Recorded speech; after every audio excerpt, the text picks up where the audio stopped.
এই বছরের শেষ নাগাদ একটা নির্বাচন হতে পারে আমরা বলেছি। সেই নির্বাচনের পূর্ব শর্ত দুইটা। একটা হলো police, civil administration, electoral system, bureaucracy, কনস্টিটিউশনের ন্যূনতম এই বিভাগগুলো সংস্কার করে একটা নিরপেক্ষ নির্বাচন যেন হতে পারে, অবাধ, ফ্রি, ফেয়ার, একটা ক্রেডিবল ইলেকশন হতে পারে, কেউ মাস্তানি চাঁদাবাজি করে ভোট কাটতে না পারে এমন একটা প্রশাসন তৈরি করে। কারণ প্রশাসনের রন্ধে রন্ধে এখনো ফ্যাসিবাদের দোসররা ঘাপটি মেরে পড়ে আছে। এদিক থেকে প্রশাসনকে পরিচ্ছন্ন করতে হবে, 15 বছরের জঞ্জাল সাফ করতে হবে, তারপর নির্বাচন হলে আমরা ভোট দিতে পারবো। কি বলেন, ঠিক কিনা?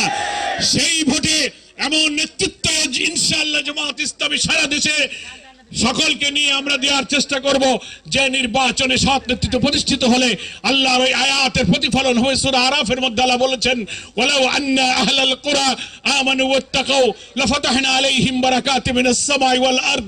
আল্লাহ বলছেন, কোন দেশ, কোন জনপদ, কোন রাষ্ট্র যদি আল্লাহর উপর ঈমান এনে আল্লাহকে ভয় করে তাকওয়ার ভিত্তিতে রাষ্ট্র চালাতে পারে, আল্লাহ বলছেন লাফাতাহনা আলাইহিম, আমি সেই দেশের জন্য খুলে দেব বারাকাতিম মিনাস সামাই ওয়াল আরদ, আকাশ এবং পৃথিবীর সমস্ত বরকত সেই জাতির জন্য খুলে দেব। আপনাকে সেই বরকতের বাংলাদেশ চান? সেই বরকতের জন্য ইমানদার এবং আল্লাহকে ভয় করা নেতৃত্ব দিয়ে রাষ্ট্র চালাইতে হবে।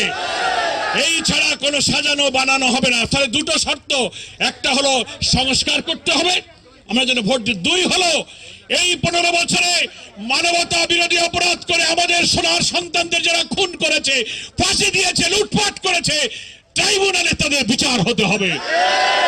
নির্বাচনের আগে এই অপরাধী, খুনি, ফ্যাসিস্ট, হাসিনার মাস্টারমাইন্ড, চাঁদাবাজ মস্তানদের বিচারের পর নির্বাচন দিতে হবে, যেন সেই নির্বাচনকে বাধাগ্রস্ত করতে না পারে।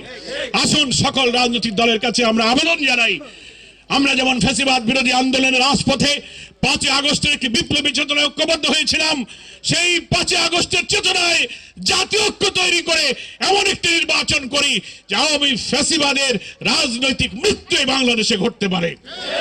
এই নিয়ে আহত হয়ে এই নতুন বাংলা গড়া দিন প্রতিষ্ঠিত হতে পারে, সেই জন্য আমাদের ঐক্যবদ্ধ থাকতে হবে।